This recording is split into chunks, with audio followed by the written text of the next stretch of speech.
Hi, everybody. Welcome back to Bible in a Year. My name is Natalie, and today we are on day 132.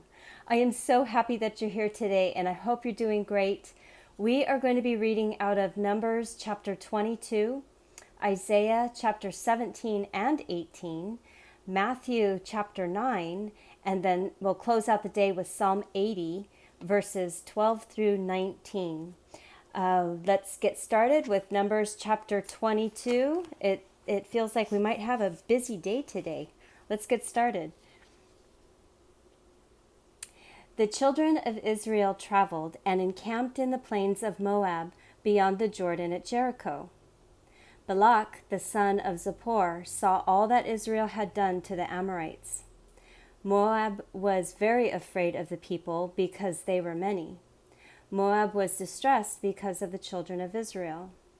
Moab said to the elders of Midian, "Now this multitude will lick up all that is around us, as the ox licks up the grass of the field." Balak, the son of Zippor, was king of Moab at that time.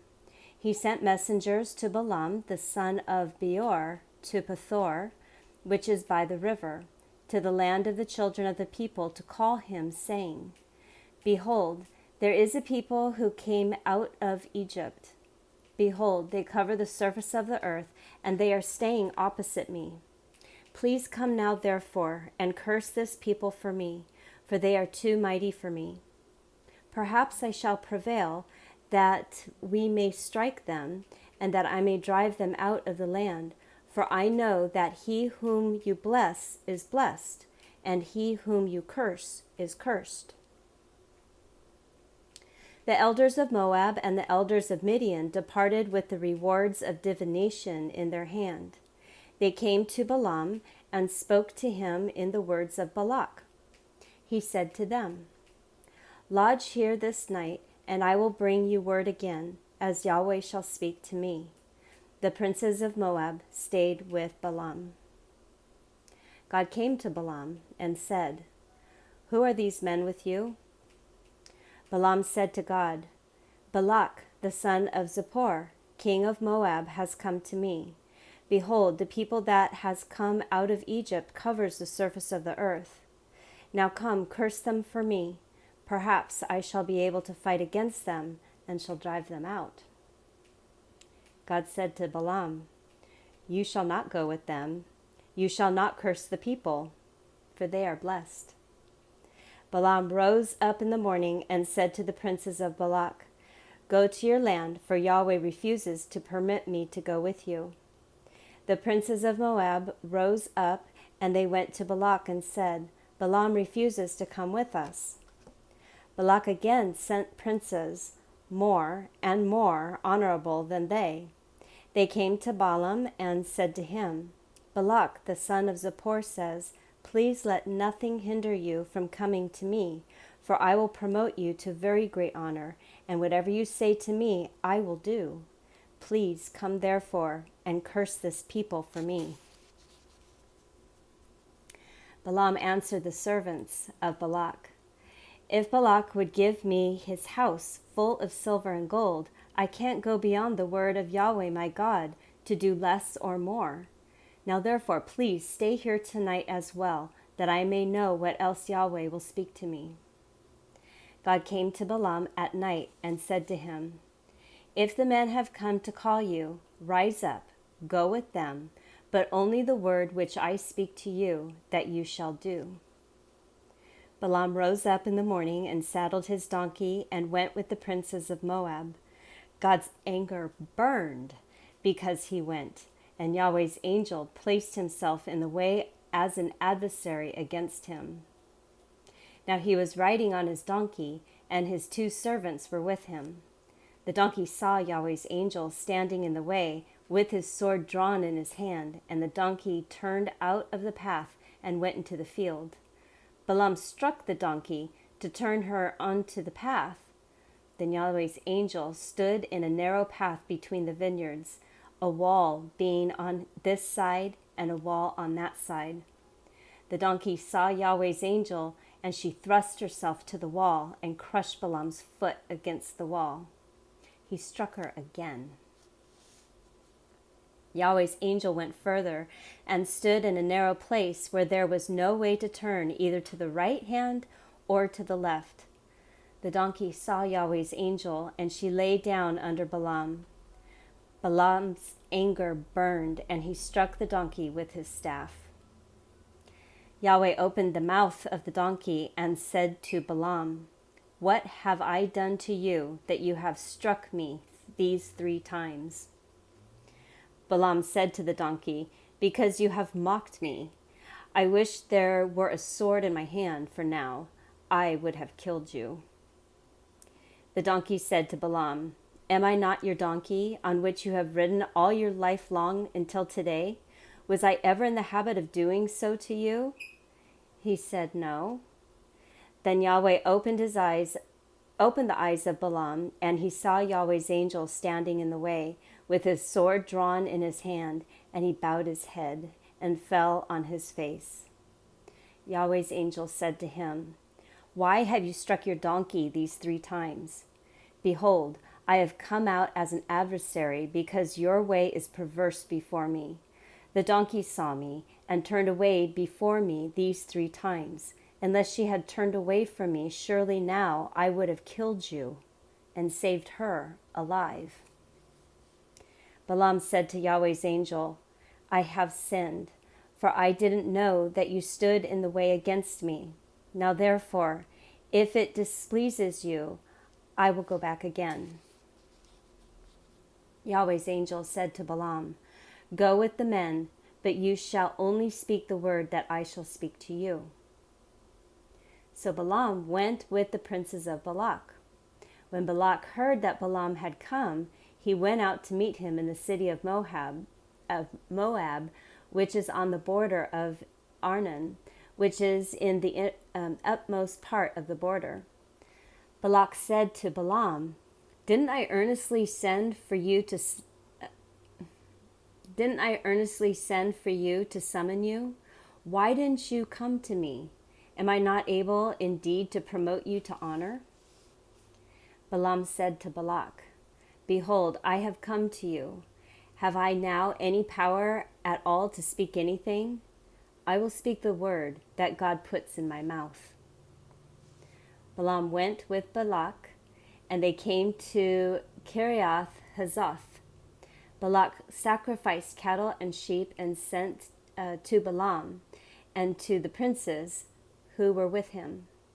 In the morning, Balak took Balaam and brought him up into the high places of Baal, and he saw from there part of the people. Ooh, we will have to continue that tomorrow. Okay, Isaiah chapter 17 and 18 today. The burden of Damascus. Behold, Damascus is taken away from being a city, and it will be a ruinous heap. The cities of Aroer are forsaken. They will be for flocks, which will lie down, and no one shall make them afraid. The fortress shall cease from Ephraim, and the kingdom from Damascus, and the remnant of Syria. They will be as a glory of children of Israel, says Yahweh of armies. It will happen in that day that the glory of Jacob will be made thin, and the fatness of his flesh will become lean. It will be like when the harvester gathers the wheat, and his arms reaps the grain. Yes, it will be like when one gleans grain in the valley of Rephaim. Yet gleanings will be left there, like the shaking of an olive tree, 2 or 3 olives in the top of the uppermost bough, 4 or 5 in the outermost branches of a fruitful tree, says Yahweh, the God of Israel. In that day, people will look to their Maker, and their eyes will have respect for the Holy One of Israel. They will not look to the altars, the work of their hands, neither shall they respect that which their fingers have made, either the Asherah poles or the incense altars. In that day, their strong cities will be like the forsaken places in the woods and on the mountain top, which were forsaken from before the children of Israel, and it will be desolation. For you have forgotten the God of your salvation, and have not remembered the rock of your strength. Therefore, you plant pleasant plants and set out foreign seedlings. In the day of your planting, you hedge it in.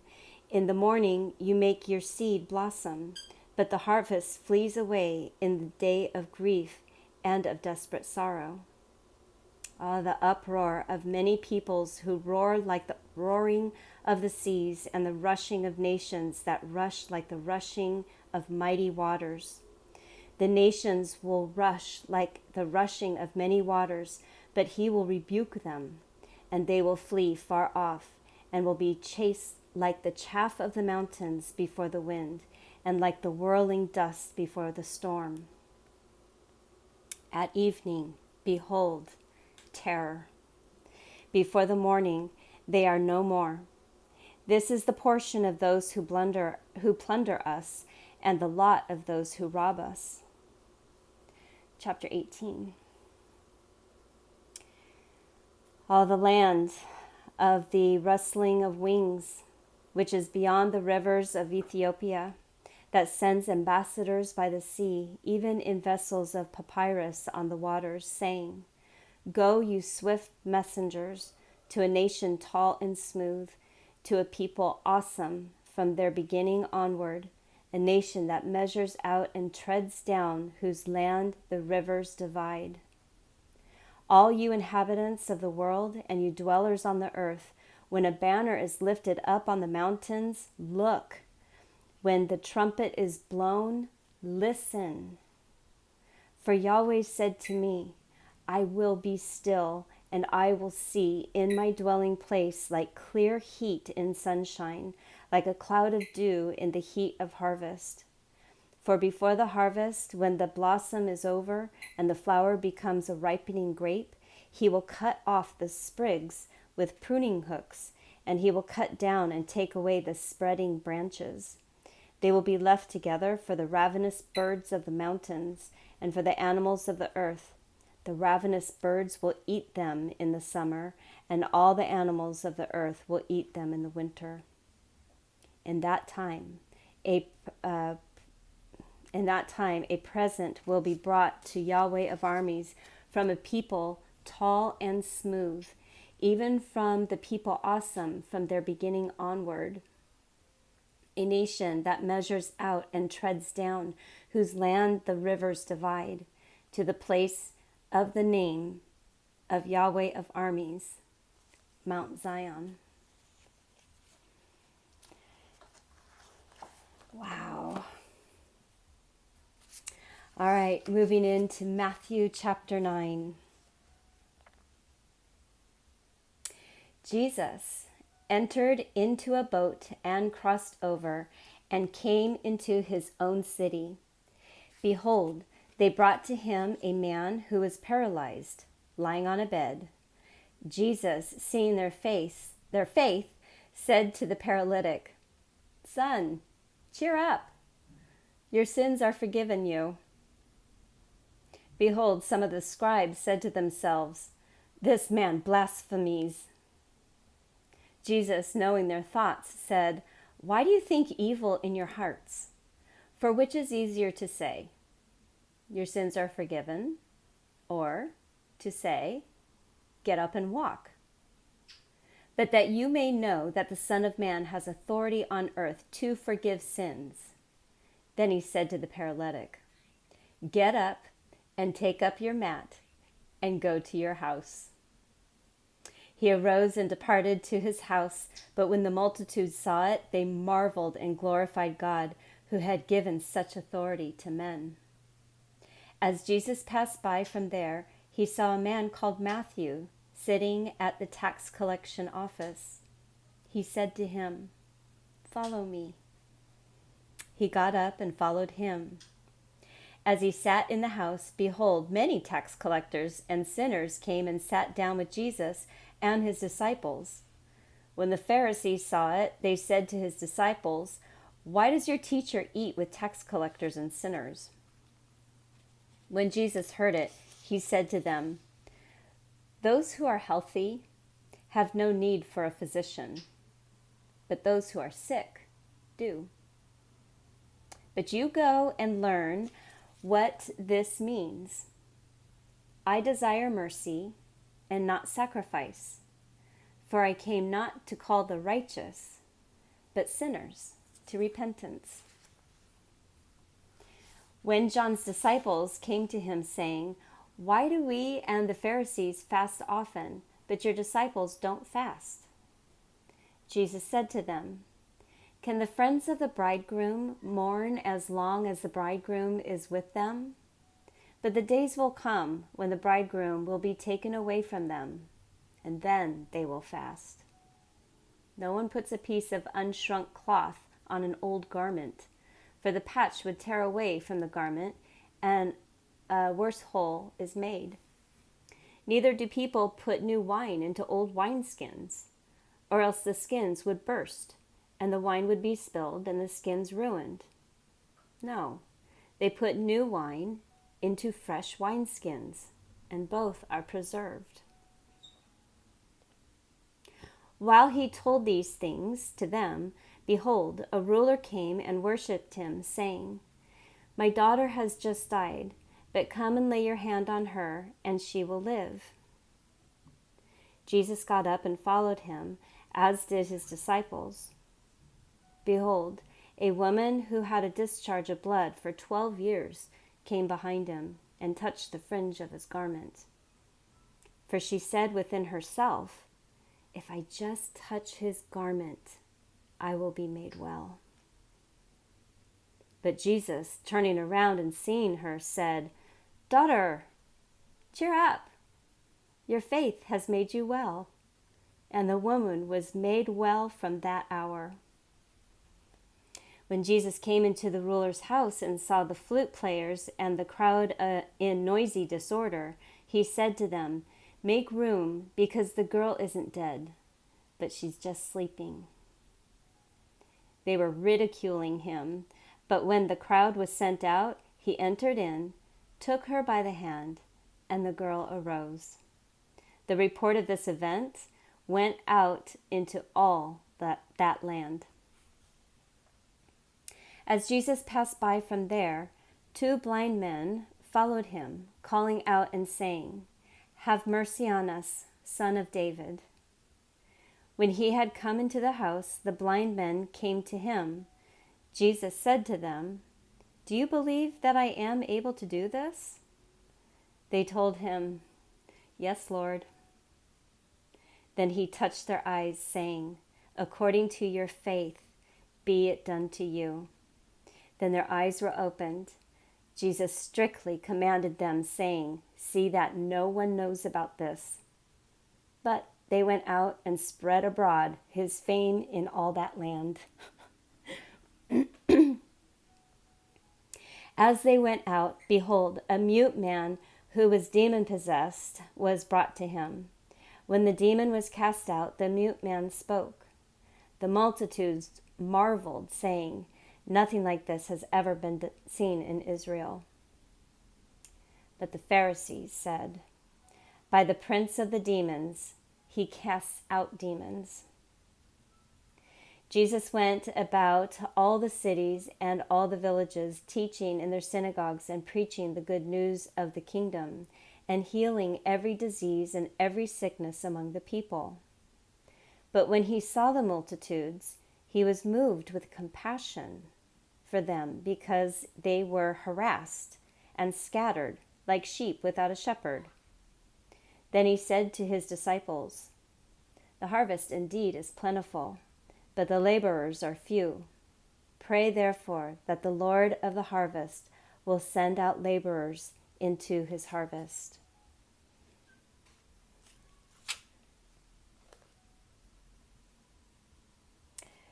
We need to remember this part, verse 34. But the Pharisees said, "By the prince of the demons, he casts out demons."